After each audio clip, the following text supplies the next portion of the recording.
Hi friends, ನಾನು ನಿಮ್ಮ ಗೆಳತಿ ಕಾವೇರಿ. ಇವತ್ತೊಂದು ಸ್ವೀಟ್ ಕೋಲ್ಡ್ ಮಾಡೋಣ ಬರ್ರಿ. ಕುಲ್ಫಿ, ಓಕೆನಾ? ಹೋಮ್ ಮೇಡ್ ಕುಲ್ಫಿ ಮಾಡೋಣ. ಇದಕ್ಕೆ ಬೇಕಾಗಿರೋದು ಹಾಲು ಮತ್ತು ಇದು ಮಿಲ್ಕ್ ಪೌಡರ್, ಯಾವುದಾದ್ರೂ ತೊಗೊಳ್ಳಿ. ಇದು ಎಲ್ಲ ಡ್ರೈ ಫ್ರೂಟ್ಸ್ ಹಾಕಿದ್ದೀನಿ, ಮತ್ತು ಏಲಕ್ಕಿ, ಲವಂಗ ಮತ್ತು ಸಕ್ಕರೆ ಎಲ್ಲ ಸೇರಿ ಮಿಕ್ಸಿ ಮಾಡಿದ್ದೀನಿ. ಇದು ಬಾದಾಮ್ ಸಣ್ಣ ಸಣ್ಣ ಪೀಸ್ ಮಾಡಿದ್ದೀನಿ. ಇದು ಕಸ್ಟರ್ಡ್ ಪೌಡರ್ 1 ಅಥವಾ 1.5 ಸ್ಪೂನ್ ಸಾಕಾಗುತ್ತೆ. ಹಾಲು ಮೊದಲೇ ಕಾಸಿಟ್ಕೊಂಡಿದ್ದೀನಿ. ಆ ಹಾಲಿಗೆ ಫಸ್ಟಿಗೆ ಮಿಕ್ಸ್ ಮಾಡ್ಕೊಂಡ್ಬಿಡೋಣ.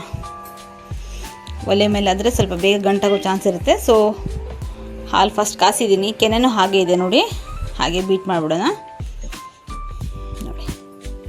ಓಕೆನಾ? ಈ ರೀತಿ ಮಾಡ್ಕೊಂಡ್ಬಿಡಿ. ಕೆನೆ ಬಂದರೂ ಚೆನ್ನಾಗಿರುತ್ತೆ. ನಿಮಗೆ ಕೆನೆ ಇಷ್ಟ ಇಲ್ಲ ಅಂದರೆ ತೆಗೆದು ಮಾಡಿ. ಇದು ಎಲ್ಲ ಡ್ರೈ ಫ್ರೂಟ್ಸ್ ಹಾಕಿದ್ದೀನಿ. ಎಲ್ಲ ಅಂದರೆ ಬಾದಾಮಿ, ಗೋಡಂಬಿ, ಏಲಕ್ಕಿ, ಲವಂಗ, ಸಕ್ಕರೆ ಇಷ್ಟೆಲ್ಲ ಹಾಕಿದ್ದೀನಿ. ಒಂದು ಅಂದಾಜು ನೋಡ್ಕೊಂಡು ಹಾಕ್ಕೊಳ್ಳಿ. ಅರ್ಧ ಲೀಟ್ರ್ ಹಾಲಿಗೆ ಒಂದು 5ರಿಂದ 6 ಸ್ಪೂನ್ ಹಿಡಿಯುತ್ತೆ ಸಕ್ಕರೆ ನೋಡ್ಕೊಂಡು ಹಾಕ್ಕೊಳ್ಳಿ.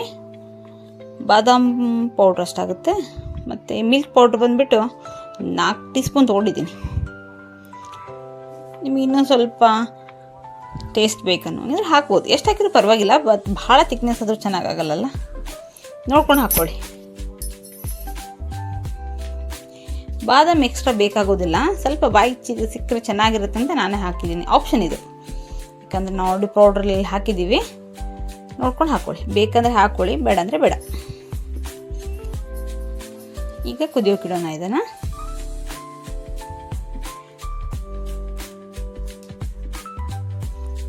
ಕುದಿಲಿ, 1-2 ಚೆನ್ನಾಗಿ ಕುದೀತಂದರೆ ಸ್ವಲ್ಪ ಗಟ್ಟಿ ಆಗುತ್ತೆ. ಮಿಲ್ಕ್ ಪೌಡ್ರ್ ಬೇರೆ ಹಾಕಿದ್ದೀವಲ್ಲ, ಬೇಗ ಗಟ್ಟಿ ಆಗುತ್ತೆ. ಸೊ ಕಸ್ಟರ್ಡ್ ಪೌಡ್ರ್ ಹಾಕ್ಕೊಳ್ಳೋಣ. ಅದು ಕುದಿ ಬಂದಮೇಲೆ ಹಾಕ್ಕೊಳ್ಳೋಣ.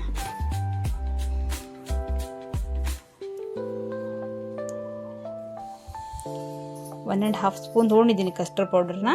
ನೀರಿನಲ್ಲಿ ಮಿಕ್ಸ್ ಮಾಡಿ, ಇಲ್ಲಾಂದರೆ ನೀವು ಹಾಲಿನಲ್ಲಿ ಬೇಕಾದರೂ ಮಿಕ್ಸ್ ಮಾಡ್ಬೋದು. ಬಟ್ ಗಂಟಿಲ್ಲಾರ್ದಂಗೆ ಮಿಕ್ಸ್ ಮಾಡ್ಕೊಳ್ಳಿ.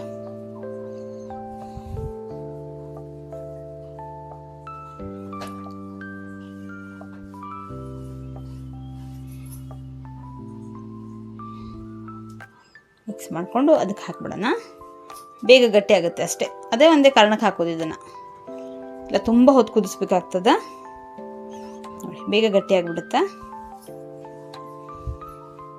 ಚೆನ್ನಾಗಿ 1-2 ಕುದಿದ ತಕ್ಷಣ ಆಫ್ ಮಾಡಿಬಿಡೋಣ ನೋಡಿ. ಈ ಹದ ಬಂದಿದೆ, ಆಗಿದೆ, ಗಟ್ಟಿ ಆಗದ. ಸೊ ಕೋಲ್ಡ್ ಆದಮೇಲೆ ನಾವು ಫ್ರೀಝರ್ಗೆ ಹಾಕೋಣ. ಫ್ರೀಝರ್ಗೆ ಹಾಕಿದ್ದೀನಿ. 8 hours ಹಾಕಿದ್ದೆ. ಈ ರೀತಿ ಐಸ್ ಕ್ರೀಮ್ ಮೋಲ್ಡ್ಗಾದರೂ ಹಾಕ್ಬೋದು, ಬಟ್ ಐಸ್ ಕ್ರೀಮ್ ಮೋಲ್ಡ್ಗೆ ಹಾಕಲಿಲ್ಲ, ಹಾಗೆ ಗಟ್ಟಿ ಮಾಡಿದ್ದೀನಿ. ಯಾಕಂದ್ರೆ ಐಸ್ ಕ್ರೀಮ್ ಮೋಲ್ಡಲ್ಲಿ ಕ್ವಾಂಟಿಟಿ ತುಂಬ ಜಾಸ್ತಿ ಹಿಡಿತದ, ಹಾಗಾಗಿ ಬೇಡ ಅಂತ. ಎಷ್ಟು ಬೇಕಷ್ಟ ಸರ್ವ್ ಮಾಡ್ಕೋಬೋದಲ್ಲ ಈ ಸೈಡ್ಗೆ.